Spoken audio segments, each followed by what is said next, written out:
Alors, monsieur Oscar, nous allons reprendre la petite causerie habituelle sur des sujets divers et variés, du coq à l'âne comme d'habitude. Alors, j'aimerais que vous me parliez des chefferies en Afrique. Comment ça se passe? Quelles sont les organisations, etc. En fait, les chefferies en Afrique,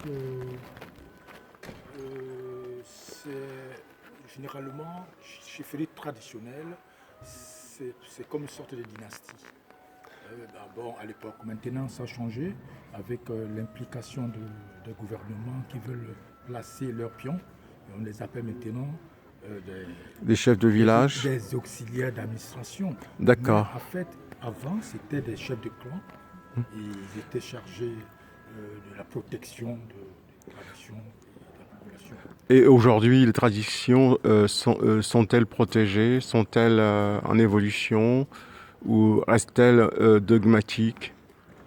En fait, les choses, chacun est en train de chercher sa place.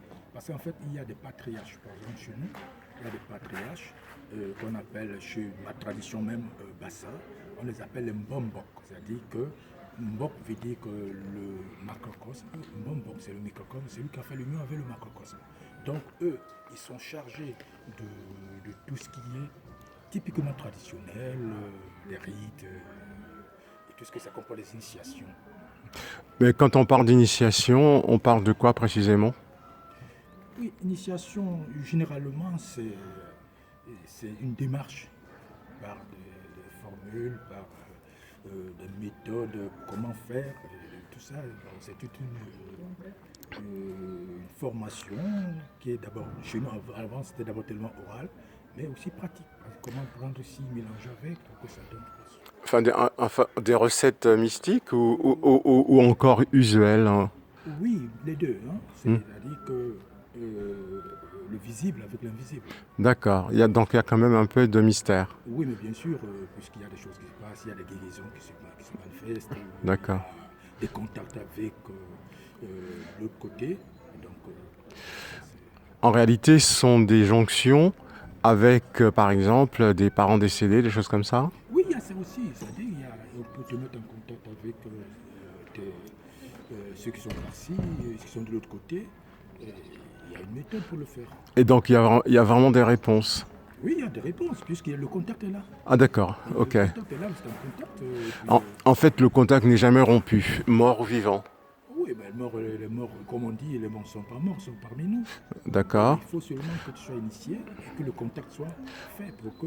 En réalité, ils sont dans un autre espace, en quelque sorte. Voilà, puisque non plus le corps physique. Oui, bien sûr. Voilà. Oui, oui, l'esprit est toujours là, sauf que le corps physique, voilà. Bon, le corps physique est quelque part dans la poussière et devenu poussière. Voilà, tout à fait.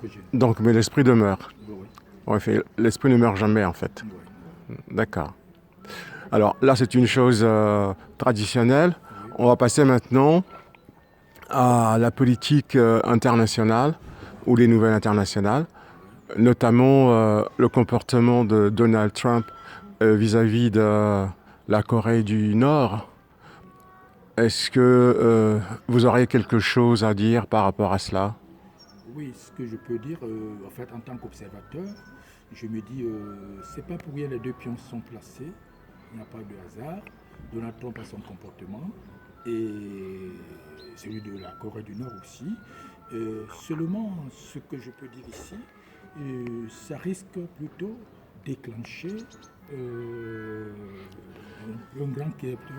un problème planétaire.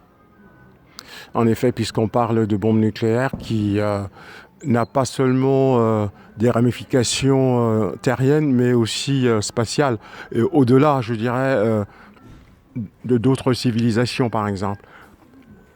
Oui, en fait, ce que je ne sais pas si ces gens ne sont pas au courant, mais je pense qu'ils sont informés, c'est que s'il y a l'univers à 1, je veux dire, excusez-moi, l'univers à 1.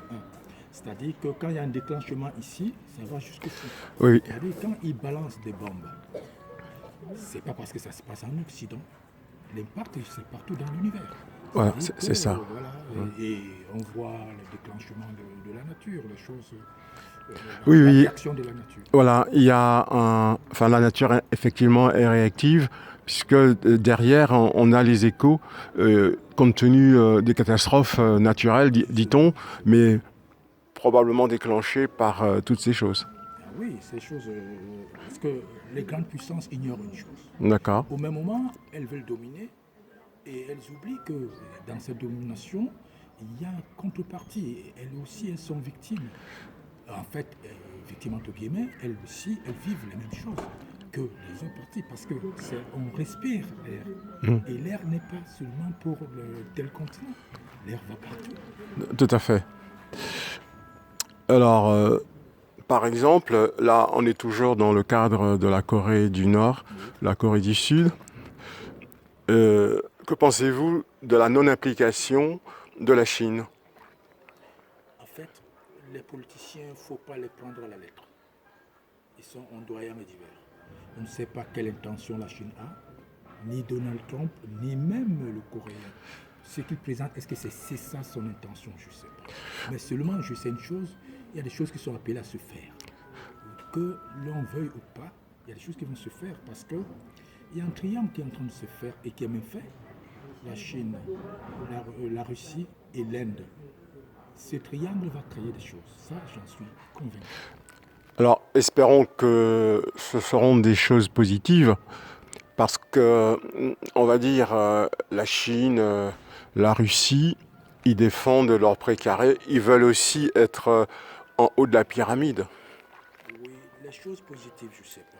Parce que quand il y a bagarre, qu'est-ce qui est positif? Je ne sais pas, parce que tout qu'on fait, ce qui va se passer, c'est l'accomplissement de ce qui doit se passer. Qu'est-ce qui va se passer? Il y a l'époque qui doit arriver à son terme. Et mais il faut quelque chose pour que ça arrive à son terme, pour qu'autre chose naisse. Alors, seriez-vous pas un peu le cousin de Nostradamus? Le cousin, disons qu'il y a des choses qu'on peut partager ensemble, mais en fonction des lois naturelles. D'accord. Monter, briller, descendre, voilà un peu. Les grandes puissances ont atteint le sommet. Qu'est-ce qu'elles peuvent chercher encore? Sinon, elles vont dans leur déclin. Il faut qu'il y ait émergence. Alors, et la France dans tout ça? La France est une grande puissance. Elle n'est pas exclue. La France, j'ai lu une prophétie. La France, quand tu regardes par exemple Paris, tu regardes ce qui se passe, tu vois, il n'y a pas de différence. Elle est impliquée, puisque elle est alliée aux États-Unis. Dans tous ces pays, c'est un courant, c'est une chaîne, c'est des maillons. C'est une implication sournoise, puisqu'on ne l'entend pas vraiment, je veux dire, en qualité de tête d'affiche dans ces histoires. Oui, mais c'est la politique. Les politiciens, ils ne disent jamais la vérité. C'est des prestidigiteurs, ils jouent avec des cartes. Ouais. Mais il y a des choses qui se passent. Il y a des implications qui sont là. Et le moment venu même, parfois, même sans le vouloir, on est obligé de le faire. En fonction des alliances et tout ça. D'accord. C'est une implication, on va dire, sournoise. Hein, s'agissant de la France, en tout cas. Oui, en fait, il y a des choses. Le politicien te dit ci, il fait autre chose après. Oui. Donc, on a l'habitude des contes. Mais bien sûr. Contes et légendes. Contes et légendes, parfois, ce qui est blanc n'est pas blanc. Oui, non, ce sont des magiciens. Bon. Alors, encore du coq à l'âne, hein. On va dire, que pensez-vous des 3, 4, 5 épouses en Afrique? Et les épouses? Oui. Oui, en fait, pour les épouses, on peut même avoir 1000 épouses. Et sans que ça dérange qui que ce soit, c'est ça? Non, mais puisque si on n'a pas de problème, avec une épouse, est-ce qu'on n'a pas de problème? Avec une, forcément, mais le problème se multiplie avec plusieurs. Oh, non, mais on est habitué, c'est une question d'habitude, c'est la méthode. C'est que nous, on est habitué à la polygamie. D'accord. On ne va pas s'identifier par Mais exemple. vous, dans votre cas, est-ce que vous l'êtes, vous? Non, moi, je ne suis pas polygame. Je ne prétends même pas être polygame. Vous êtes pour l'exclusivité? En fait, parce que le problème, c'est que quand on est polygame, on est chargé de contrôler tout ça. Et moi, je suis d'abord, pour le moment, je suis responsable d'une grande famille. L'Afrique, je suis l'aîné d'une famille, et donc, vous voyez, elle est vaste. Chez nous, je vais jusqu'aux oncles. C'est-à-dire mes cousins, D'accord. mes enfants et tout. Donc vous c'est avez... déjà une grande responsabilité pour moi. Oui, oui, il y a assez à faire avec ça que de s'ajouter d'autres... Non, une femme me suffit. Et voilà, j'ai des enfants. Voilà. Bon, et bon, les autres qui ont la force de faire ça. Le problème, c'est quoi? J'ai un autre objectif.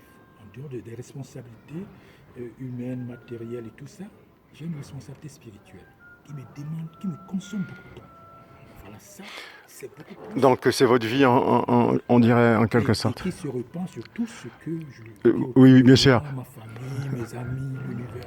Tout à fait. C'est déjà une préoccupation. c'est une démarche altruiste. Voilà, donc on encombrait encore avec 1000 femmes. Voilà, je ne saurais pas comment. Pour le même résultat, je dirais.